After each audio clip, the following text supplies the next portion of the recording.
ফিরেও তাকালেন না। এই নিয়ে 10-15 বার রঙ্গন বাড়ি ছেড়ে চলে গেছে। আধা পাগলা ছেলে যখন মন চায় বের হয়ে যায়, এরপর সন্ধ্যার আগেই আবার ফিরে আসে। খামোখা সন্ন্যাসী সাজার ভং। নাহার বেগমের ধারণা সত্যি সত্যি সঠিক হলো। সন্ধ্যায় মশার কামড় খেয়ে রঙ্গন পা চলকাতে চলকাতে ঘরে ফিরল। ফিরেই নাহার বেগমের পা জড়িয়ে ধরে বলল, আমারে ক্ষমা করে দেন আম্মা। গরমকালে মাথা মোথা কেমন জাকি মারে জানেন, চান্দি গরম হইয়া যায়। আবার মাথা গুন্না মারছিল আম্মা, পানি ঢালতে গেছিলাম। আর যাবো না আপনারে ডাইকা। রুমিরা আইনা দেন না আম্মা, আপনি যা কইবেন তা করবো। ও আম্মা, এমন করেন কেন? রুমিরে চাইয়া আনেন না আমার লইয়া। নাহার বেগম তৎক্ষণাৎ বললেন। যা কমু তাই করবি? রঙ্গন মাথা দুলিয়ে হ্যাঁ বোঝাতেই নাহার বেগম বললেন, একটা সরকারি চাকরি পাইয়া দেখা। তোর বাপ দাদা চাচা 14 গোষ্ঠী সরকারি চাকরি কইরা খাইছে, তুইও সরকারি চাকরি করবি। যদি তুই সরকারি চাকরি পাইয়া দেখাইতে পারস, তো আমি নাহার তোরে ওয়াদা দিলাম, রুমির বাপের পা দইরা হইল রুমিরে চাইয়া আনুম। রঙ্গন দাঁত কেলাতে কেলাতে বলল, কি কইলেন আম্মা? সত্যি? আচ্ছা যান, আপনার সরকারি চাকরি কইছেন, কোন চাকরি তা তো কন নাই। আমি পিয়ন হমো, সরকারি পিয়ন। চলবো না আম্মা? নাহার বেগম মাথায় হাত দিয়ে বসে পড়লেন। খোদাতালা কোন পাগলের পাল্লায় তাকে এনে ফেলল। আহসান জোর করে ধরে বেঁধে তরিকে পড়তে বসিয়েছে। তরি ঘাড় ঘুরিয়ে দরজার দিকে তাকালো। এই সময় স্টার জলসায় একটি সিরিয়াল হয়। নায়কটা হেবি সুন্দর। রুমি এখন রিমোট হাতে সেই সিরিয়ালটাই দেখছে। কি যে হবে আজকের পর্বে কে জানে। কাল তো নায়িকা সিঁড়ি বেয়ে গড়িয়ে গড়িয়ে নিচে পড়ে গিয়ে স্মৃতি হারিয়ে ফেলেছিল। আজ যে কি হয়, নায়িকার স্মৃতি ঠিকঠাক মনে থাকলেই হয়। গত 4 পর্ব যাবৎ নায়িকার স্মৃতি হারিয়ে ফেলার পর্বই চলছে। রুমির কি আরাম, পরীক্ষা শেষ বিদায় সিরিয়াল দেখতে পারে মনের সুখে। তরির কবে শেষ হবে পরীক্ষা? আর ভালো লাগে না কিছু। কলম চিবোতে চিবোতে তরি আহসানের দিকে তাকালো। আহসানও বই হাতে তরির পাশে বসে বসে পড়ছে। আহসান না থাকলে তরি এখনই উঠে গিয়ে রুমির পাশে বসে বসে টিভি দেখত। তরি যে আর ভালো লাগছে না, আহসান কি বুঝতে পারছে না? তরি এবার সাহস করে বলেই ফেলল, আজ না, পড়াগুলো থাক, কাল সকাল সকাল উঠে পড়াগুলো করে ফেলবো। এখন যাই, হ্যাঁ? তরি উঠে গিয়ে পালানোর আগে আহসান তাকে আটকে ফেলল। আদেশ দিয়ে বলল, কোথায় যাওয়া হচ্ছে? রোজকার পড়া রোজ শেষ করে ফেলতে হবে তোরই। এসব ফাঁকিবাজি কাজকর্ম কোথা থেকে শিখেছো? এক্ষুনি বই খুলে টেবিলে বসো।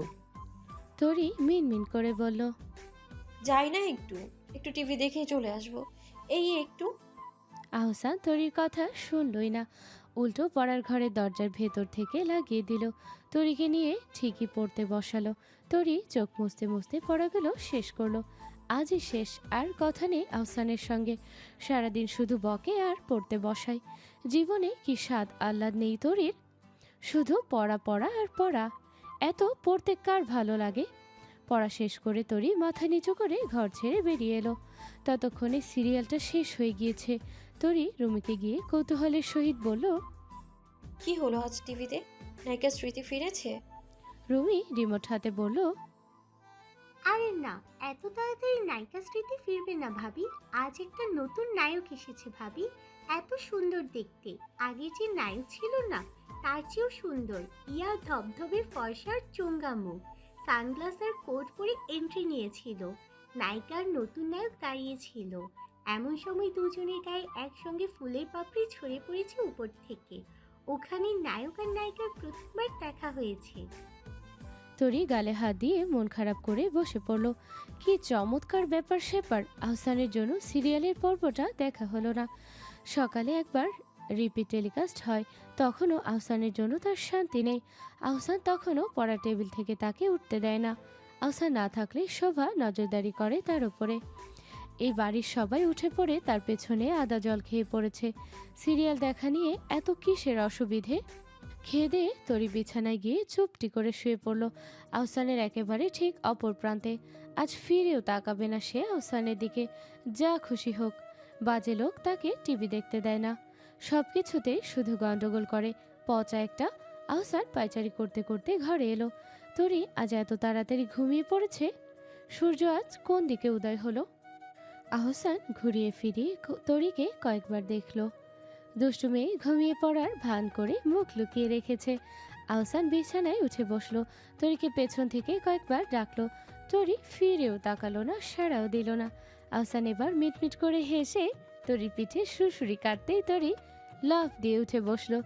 কি হলো এটা? ভ্রুকুচকে আহসানের দিকে তাকাতে আহসান আদুরে গলায় বলল। উপাস ফিরে শুয়েছিলে কেন? তরি নিজের ঠোঁট কামড়ে অভিমানের মতো মুখ লুকিয়ে রাখলো। আহসান এগিয়ে এসে তরির মাথায় হাত বুলিয়ে দিয়ে বলল। শোনো, পরীক্ষার কয়েকটা মাস হলো সাধনার মাস। তুমি যেমন কর্ম করবে তেমনই ফল পাবে। এখন যদি তুমি পড়া না পড়ে শুধু টিভি দেখে সময় নষ্ট করো, তাহলে পরীক্ষা ভালো রেজাল্ট আসবে কি করে?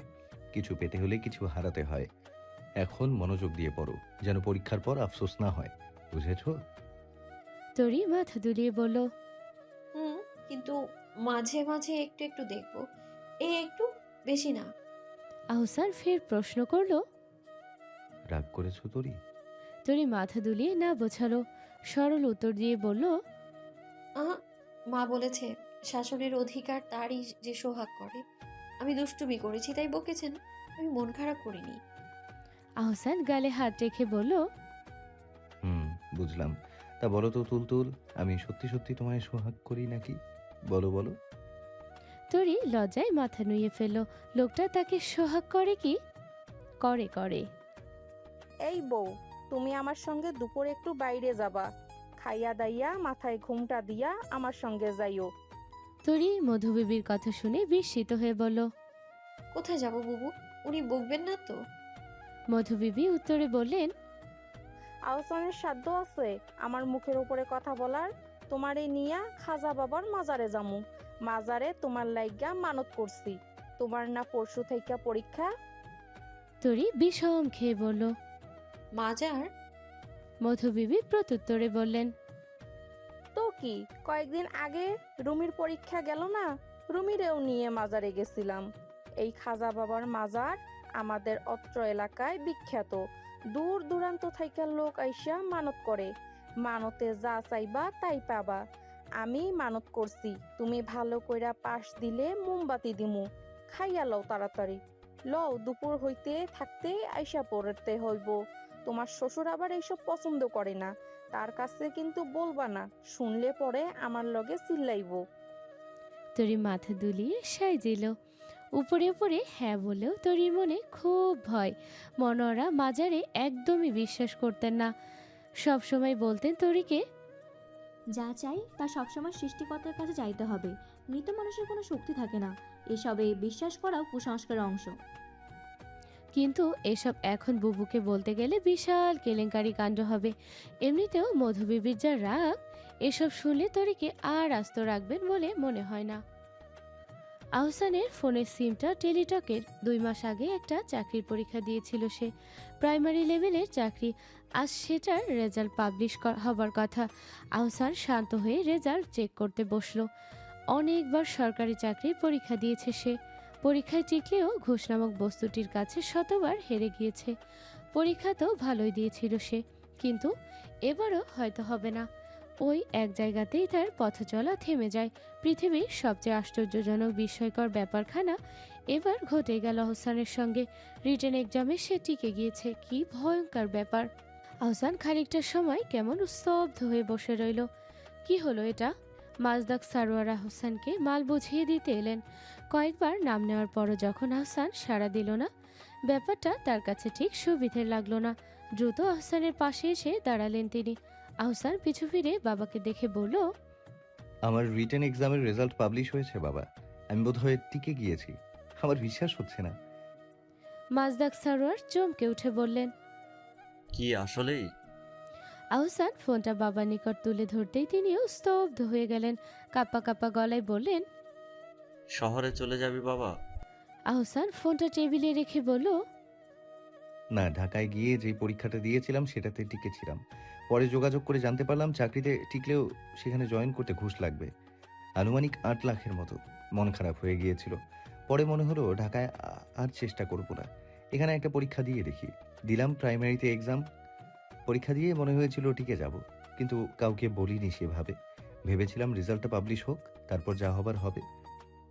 আমার খোদার কাছে লাখ লাখ শুক্রিয়া। মাজদাক সারোয়ার আহসানের কথা মন্ত্রমুগ্ধের মতো শুনলেন। কেমন শুষ্ক কণ্ঠে বললেন, আহসান, তুমি আমার ছেলে, সেটাই তোমার সবচেয়ে বড় পরিচয়। তুমি জীবনে অনেক বড় হও, তুমি জীবনে অনেক বড় মানুষ হও, আমি সবসময় সেই দোয়া করি। আজ শুধু এতটুকুই বলবো, জীবনে ভালো মানুষ হও বাবা। টাকার কাছে নিজের মনুষ্যত্ব, মানবতাকে কখনোই বিক্রি করে দিও না। মানুষ তখনই সবচেয়ে হিংস্র হয়ে ওঠে যখন সে টাকার কাছে বিক্রি হয়ে যায়। মাজদাক সারোয়ার কয়েক মুহূর্ত থেমে ফের বললেন, আমি সবসময় চেয়েছিলাম আমার আহসান আমার কাছে থাকুক। বড় বড় শহরের মানুষদের মধ্যখানে সব থাকলেও তাদের হৃদয়ে ইট পাথরের স্তর পড়ে গেছে। সস্তা বিক্রি হয়ে গিয়েছে টাকা, নামধামের কাছে। আমি তো সেই আহসানকে কখনো চাইনি। আমি চেয়েছিলাম আমার ছেলে খুব সাধারণ একজন মানুষ হিসেবে বেড়ে উঠুক, খুব সাধারণ গ্রামের সহজ সরল একটা মানুষ হিসেবে বেঁচে থাকুক।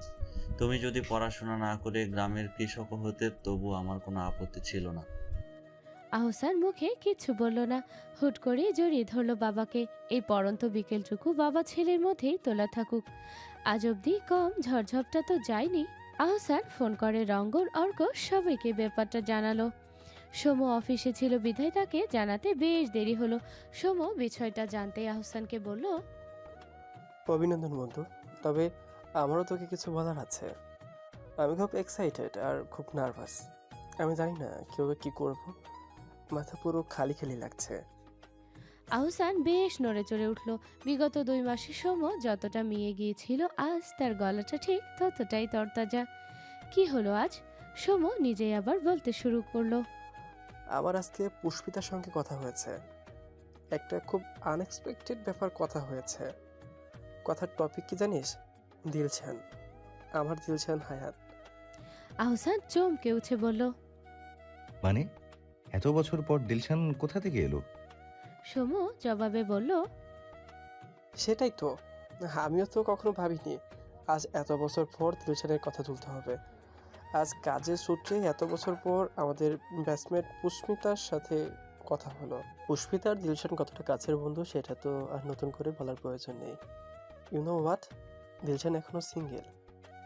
আহসান তড়িৎ বলল, মানে ওর তো বিয়ে হয়ে গিয়েছিল, আমার মাথায় কিছু ঢুকছে না।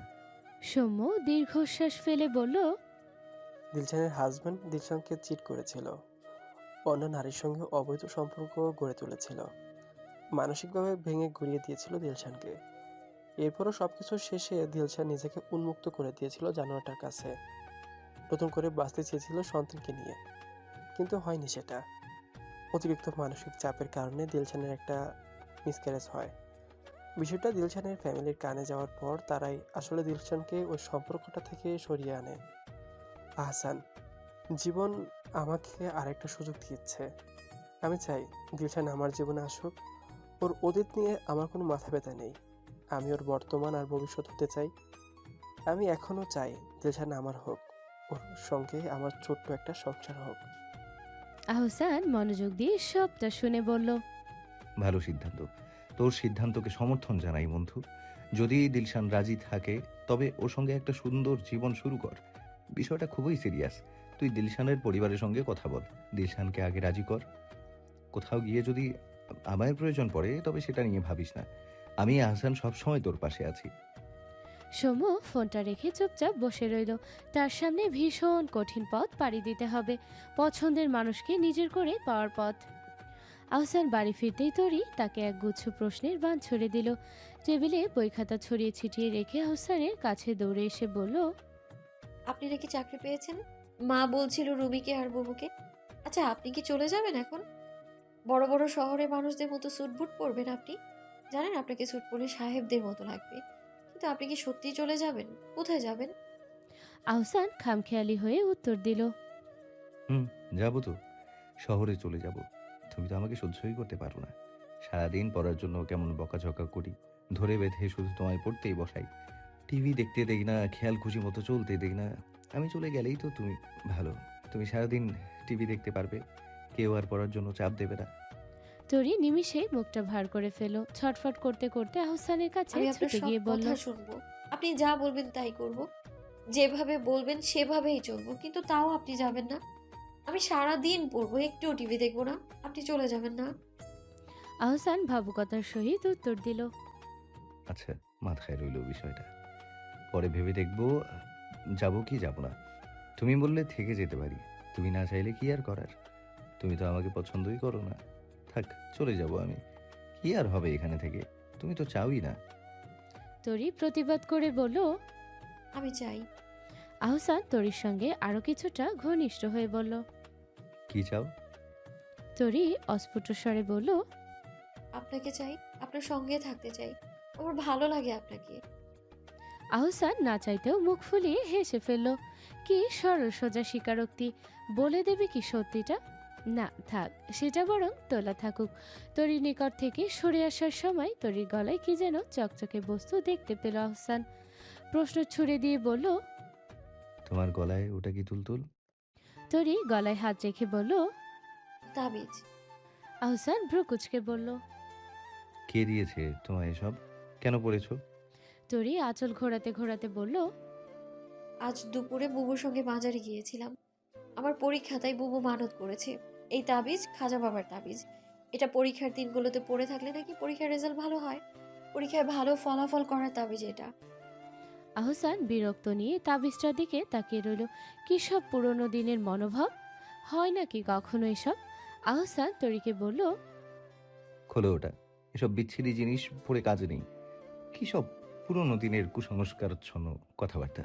ওসব তাবিজ কবচের কোনো শক্তি নেই। খুলে ফেলে দাও ওটা। তরি মিনমিন করে বলল। বুবু যদি বকে? বুবু বলেছে এর ভেতরে পরীক্ষায় ভালো ফলাফল করার দোয়া লেখা আছে। এটা যেন গলায় পরীক্ষার সময় পড়ে থাকি আমি। আহসান কৌতূহলী হয়ে জবাব দিল। আসলেই? তাহলে এখনই তাবিজটা খুলে দাও তো, দেখি কি এমন দোয়া লেখা আছে যে দোয়া পড়লে পরীক্ষায় ভালো ফলাফল আপনা আপনি চলে আসবে। তরি সঙ্গে সঙ্গে তাবিজটা খুলে আহসানের হাতে দিল।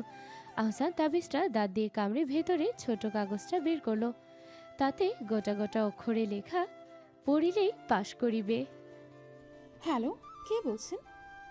দীর্ঘ জীবন পরে পরিচিত এবং আকাঙ্ক্ষিত কণ্ঠস্বর শুনতে পেয়ে সোমের বুকের ভিতর এক অদ্ভুত বিক্ষিপ্ত অনুভূতির সৃষ্টি হলো।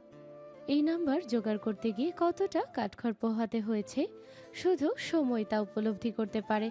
কিন্তু এত বছর ধরে ভেবে গুছিয়ে রাখা কথাগুলো কেমন যেন এলোমেলো হয়ে গেল। বুকে যেন কেউ ড্রাম পেটাচ্ছে। কি নামে ভূষিত করা যায় ঠিক এই অনুভূতিকে? সোমের ভাবনার মাঝে ফোনের ওপাশ থেকে নারী কণ্ঠটি ফের বলে উঠল। হ্যালো, কে বলছেন? সোমু ঠোঁট দিয়ে জিহবা ভিজিয়ে বলল। সত্যিই চিনতে পারছো না? দিলশান কেমন যেন মিয়ে গেল। যাকে সে ভাবছে সে নয় তো। কিন্তু এত বছর পর সে দিলশাদকে কেন কলকে দেবে? এখন স্ত্রী সন্তান নিয়ে মনোরম সংসারে ব্যস্ত থাকার কথা। দিলশানকে নিয়ে পড়ে থাকার সময় কই তার? মিনিটখানে এসব ভেবে দিলশান বলল। না, আপনি কে? ঠিক করে বলুন তো। সৌম্য দীর্ঘশ্বাস ফেলে বলল। সত্যিই চিনতে পারছো না, নাকি আমার কণ্ঠস্বর বক্ষস্থল অবধি পৌঁছাতে পারছে না? কথাটা বলতে গিয়ে সৌম্য কেমন একটা নস্টালজিক অনুভব করলো। রাতে হুটহাট প্রায় সে দিলশানকে কল করত। লুকিয়ে চুরিয়ে সোমের সঙ্গে কথা বলার জন্য দিলশানের সে কি প্রচেষ্টা! সোমের অতীতের স্মৃতিচারণ বেশিক্ষণ স্থায়ী হলো না। এর মাঝেই দিলশান বলে উঠল। দয়া করে হেয়ালি করবেন না, ঠিক করে বলুন আপনি কে? সোমের বুক চিরে আর্তনাদ করে বলল। দিলশান, আমার দিলশান। দিলশান বুক খামচে ধরে বসে পড়ল। কেমন একটা অস্থিরতা তোলপাড় বয়ে গেল অন্তরিক্ষে। দিলশান আর কোনো কথা বলতেই পারল না। গলাটা কেমন যেন ভিজে গেল। দুচোখ দিয়ে ভেসে চলল অকুল বাড়িধারা। কাপা কাপা হাতেও কলটা কাটল না। এই কণ্ঠস্বর শোনার জন্য এক জীবন মুখিয়েছিল সে। আজ কি করে তা হেলায় ফেলে দিবে সে? সময় কথার সুর ধরে রাখতে বলল। কেমন আছো দিলশান হায়াত? দিলশান ঠোঁট কামড়ে ভেজা গলা যতটুকু সম্ভব আড়াল করে বলল। ভালো আছি, খুব সুখেও আছি। তোমার সংসার জীবন কেমন চলছে সৌম্য? আজ এত বছর পর তোমার কল আসবে কখনো ভাবিনি। আনএক্সপেক্টেড ব্যাপার আর কি। তোমার ওয়াইফ কেমন আছে সৌম্য? ভাবিকে নিয়ে ঘুরে যাও একদিন। সৌম্য ছলো ছলো চোখে বলল। আমি ভালো নেই দিলশান। যদি তোমার মতো স্বার্থপর হতে পারতাম তাহলে হয়তো খুব সুখে থাকতাম, একটা সংসার থাকতো, স্ত্রী সন্তান থাকতো। আফসোস, এই স্বার্থপর হতে না পারাটাই আমার জীবনের চরম ব্যর্থতা। দিলশান অনুভব করলো তার বুকে ঝড় বয়ে যাচ্ছে। এই ঝড়ের ক্ষয়ক্ষতি কালবৈশাখী ঝড়ের চেয়েও ভয়াবহ। পরিস্থিতি স্বাভাবিক করতে দিলশানই বলল, এখন বিয়ে করনি সৌম্য?